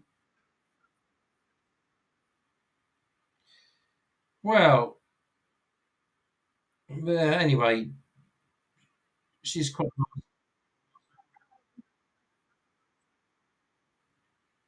Oh well, you would definitely know this person.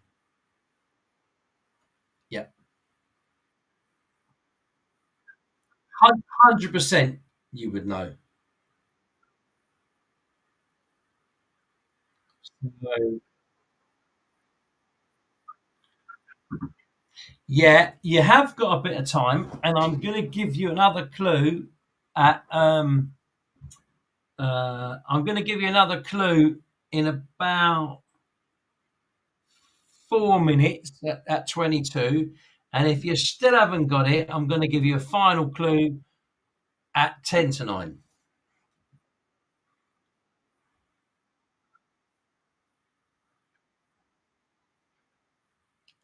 It's called Tuesday.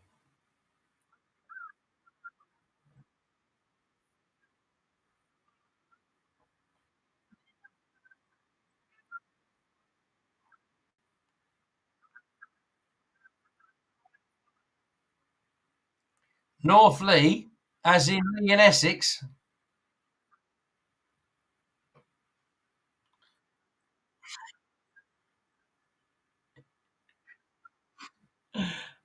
It's always funny when you say you don't know.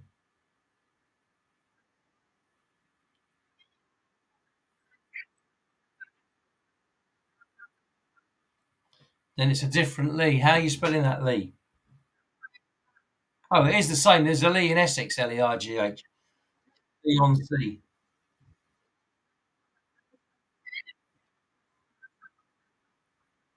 Ancient Park. Okay. I was in Oxfordshire on Friday night.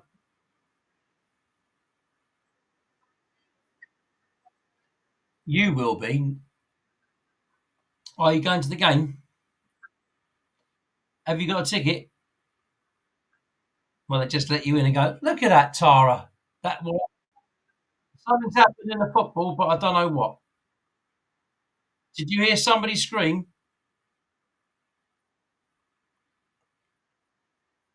Yeah, they're moaning about something now, but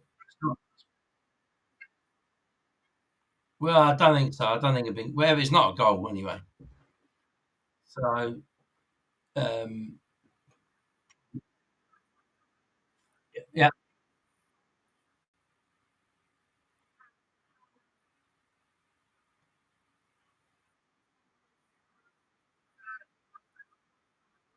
it's me. Oh right. Yes. Yeah. Well done. Your thing should work on your computer now. With it. Normally it would go careful, you might suddenly come back in the picture.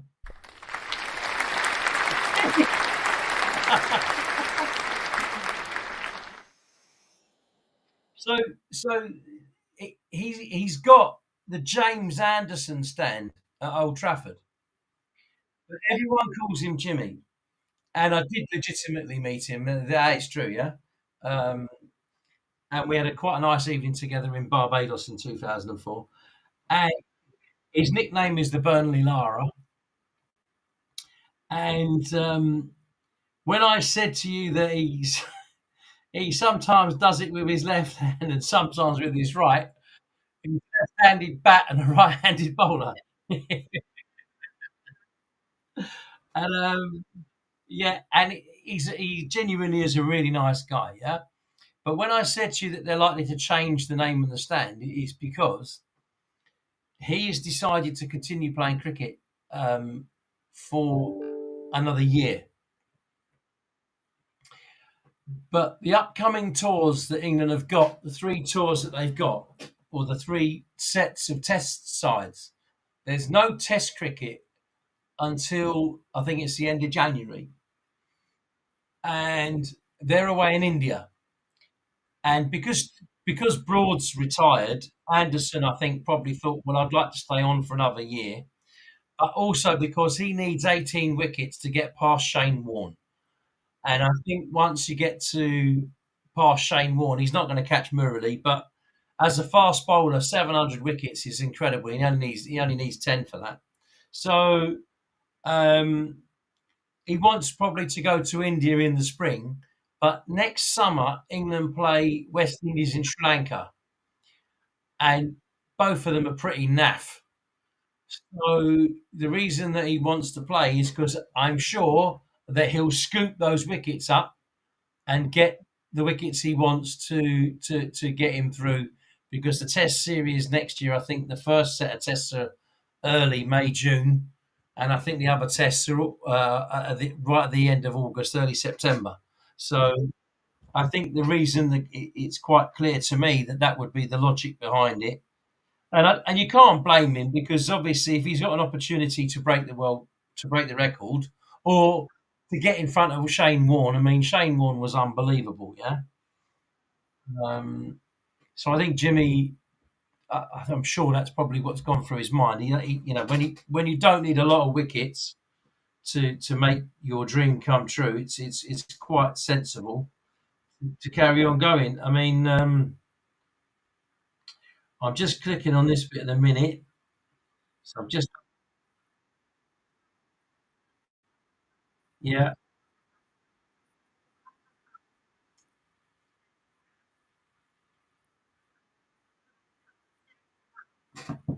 mm,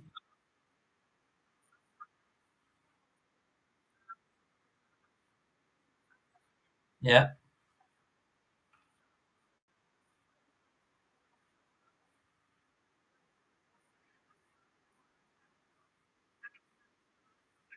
yeah.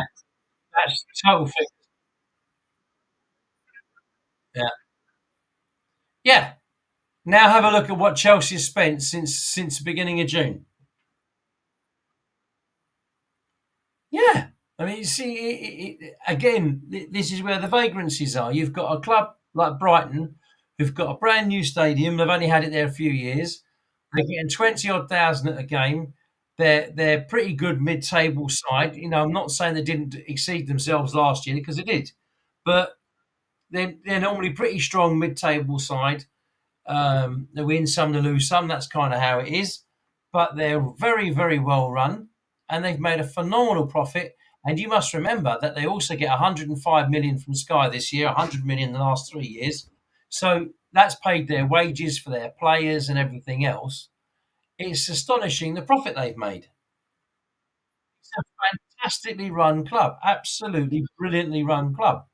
So when you look at that and you think to yourself, they've done that. Have a look at what Chelsea has spent on wages and what they've bought, and it's the exact opposite.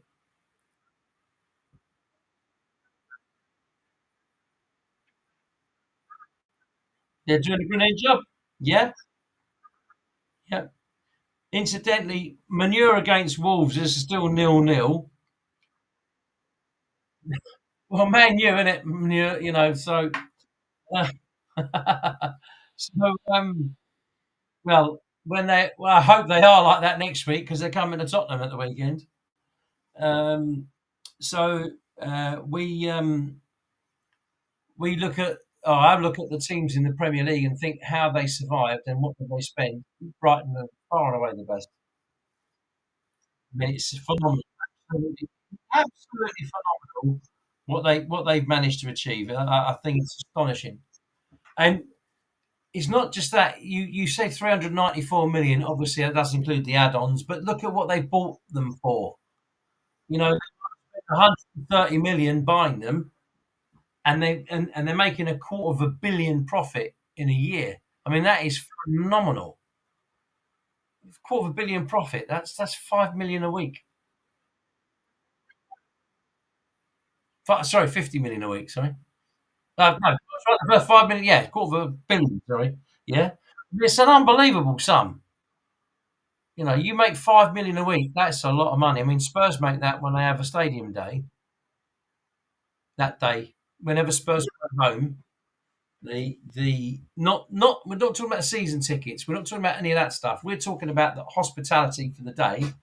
So if you got a game, for example, Spurs play Man United on Saturday at 5:30, you'll get people at the ground at 3:30, 4 o'clock, and the game's at 5:30. It finishes about, well, who knows when, but roughly 7:30, something like that. People are still eating in there till 8 o'clock or whatever. So in the sort of 5 hours it's open, they make £5 million. It makes £1 million an hour. Yeah, it's astonishing. You're talking about everything now. You're talking about food, drink, merchandise. I mean, if you've not been to Tottenham, I have to tell you, it is astonishing to go in there to the stadium. I've not done the stadium tour yet, which I hope my friend Mickey Hazard is going to take me to. Um, yeah, yeah, I know. But the thing is, you see, where I have been at Tottenham, mainly in what would be the old West Stand. I mean, I've been bottom row and level four. It's unbelievable. The restaurants and the stuff. It's astonishing. Really incredible how well it is and how beautiful it is, and the quality of the food's fantastic. I remember the old days. You used to get the old crappy pie. Do you remember? Or the burger van, the burger guy outside who had burgers that looked like they'd been dying for about 3 months. Do you fancy a burger, mate, with some onions? And then there was a guy who used to walk around selling peanuts, and he used to say, "Peanuts!" And half time you'd look under the seats, peanuts everywhere. Who? Yeah, but most of the Premier League clubs, they've got players from other countries playing for them, and of course, Spurs have got Son, who's the biggest star of South Korea. Um, and you'll find now if we sign another Dutchman that a lot of the Dutch tend to like Tottenham anyway. They like Arsenal and Spurs the most.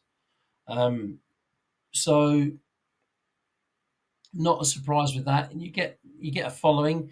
You'll find Tottenham fans, whether they tell you it honestly or not, but they'll follow Bayern Munich this season because they want to see Kane do well. They want to see Kane come back in 3 years' time. Um, and if that happens, and he comes back to Tottenham and we do well, great. If he comes back to Tottenham, if he doesn't come back to Tottenham and he ends up somewhere else and he breaks a Premier League record, good luck to him. I can't begrudge anyone that's given what he's given. He single-handedly well, you don't single-handedly carry a team, but you are. He was carrying the team, to be fair, more than anybody else was. So he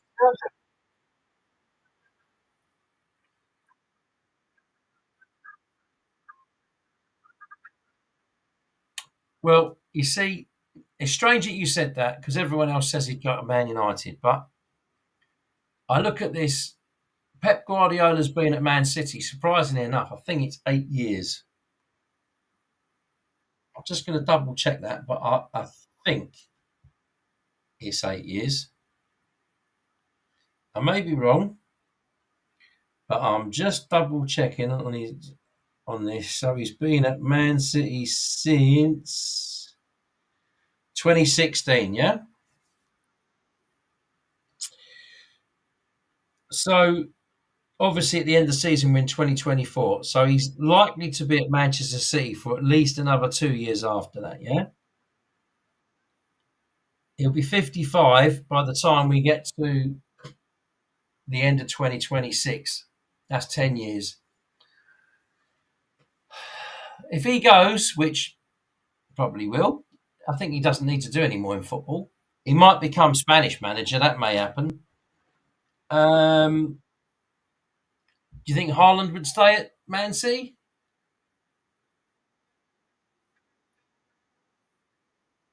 Because he go to Real Madrid, won't he?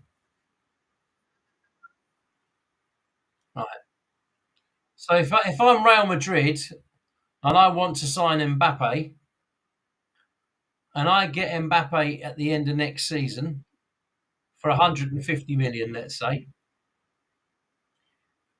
and 2 years later on, Pep decides I've had enough now, I want to retire.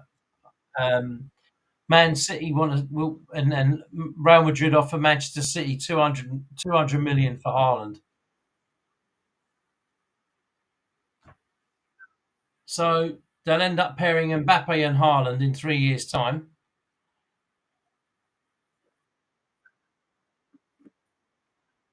Yeah, but that goes back to my point. 3 years' time, Kane comes back to the Premier League, plays for 2 seasons, even if it's at Man City, and he gets those 45 goals, he's sitting there on 260 in his last year as a professional footballer.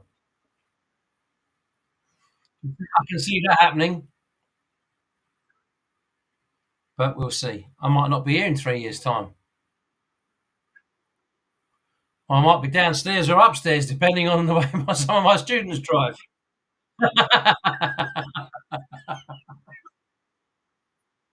Oh, well, to be fair, having had 2 passes in the last 5 days and a trip to the hospital, I'm kind of happy with life at the minute.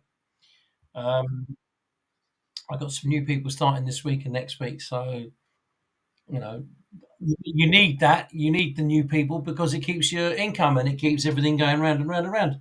So, you know, no, nothing's easy, but I've got a graft for another year. I know that, so it's if I'm off to America at the end of September, beginning of September next year, then it's 12. It's a good year of work, and I'm going to take a week off to take my wife somewhere special at the end of Feb, which I've just booked. Uh, yeah, she hasn't got a clue about anything. All she knows is to close the diary off for that week. Well, she deserves it. So, and hopefully in 3 weeks' time, when we come back, you'll have worked out how to do your microphone, and you'll have worked out how to do your picture, and you might be pink or white. Who knows what colour you're going to be next time? No, I said pink or white, not the mic.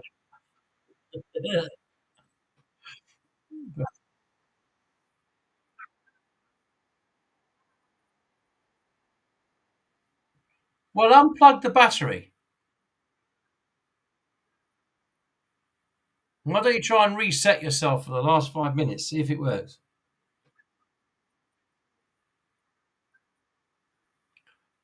Well, we're doing that anyway in 5 minutes. You can stop the broadcast at 9, reset it, and see if you can come on so you know you've got it activated.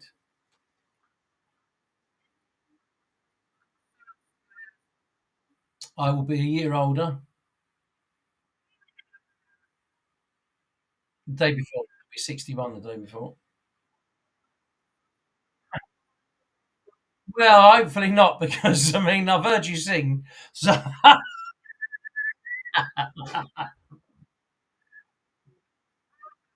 yeah, you won't be in prison that week either, will you? No. So and then you're going on holiday, aren't you? Um, so no, that's yeah. Lee said he'd be on, so fingers crossed. I'll remind him. Um, I mean, he might only do an hour. I don't know, but I think a lot of what he would tell us would be quite interesting. To be honest with you, certainly.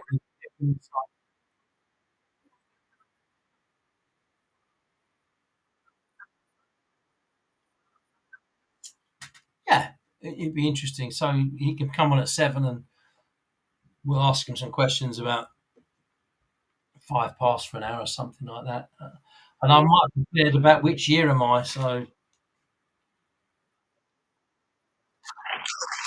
yeah, well, the thing is, I tried to pick somebody that everyone knows, and it's no good me picking someone that's really difficult and everyone's really struggling. You want someone that comes on and actually has a go at this, and obviously, hopefully, next time someone will actually sort of join in while we're on.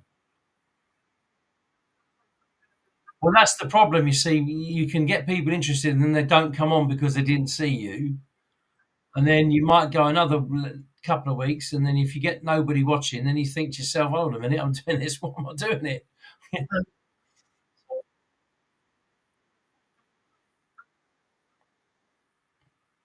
Have we? Well, I wouldn't know because I can't see anything, and nor can you.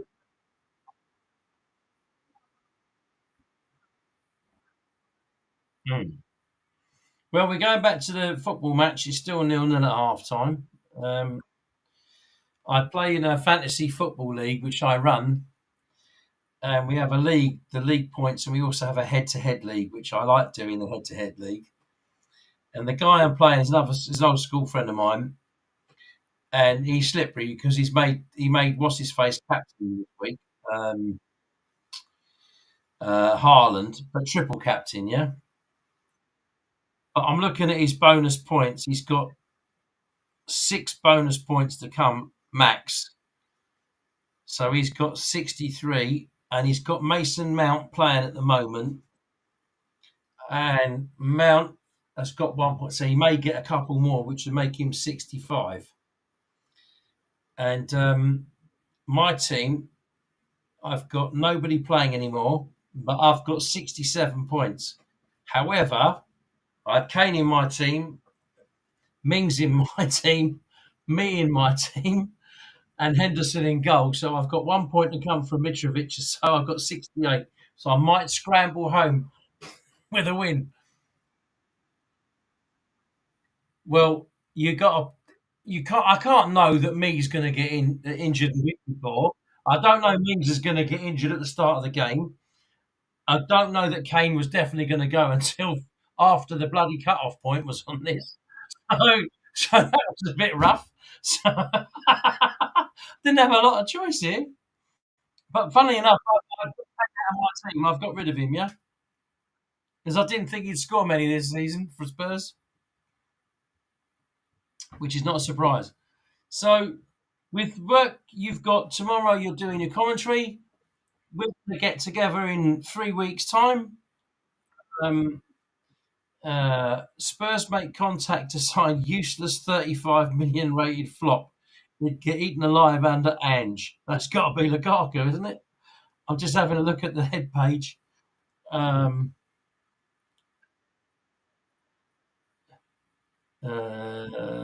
we'll see. Yeah, that's who they're talking about. Yeah, Lukaku's not. Listen, I know what people say. Lukaku scores goals. He's a big boy and he will score goals. But he, he yeah, but how can he be lazy in a Spurs team like Postecoglou's got? You don't run around, you don't play. It's that simple. Yeah, but I'm looking at Spurs' midfield yesterday, and Skip is not a top six player. But the best player that we've got at the club, he's still out injured. And since he got injured, Spurs struggled, which is funny that because I said for ages he's the best player, and everyone sort of says, "Who is he?" Bentancur is absolutely different class, and he'll be back end of September. And Bentancur and Basuma and Madison in midfield, I think, will be a decent for us. Now, the time sponsored by Accurist is 20:59 and 25 seconds. Yeah.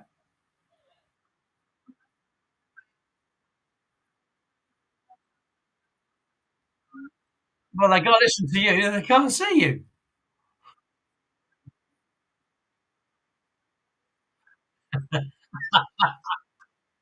Well, hopefully you'll be back next time. No, 4th of September. According to the people who might have watched this, I think they thought you had in the snow. Yeah. God bless Tara. Take care. All right. Bye, everyone. Bye bye.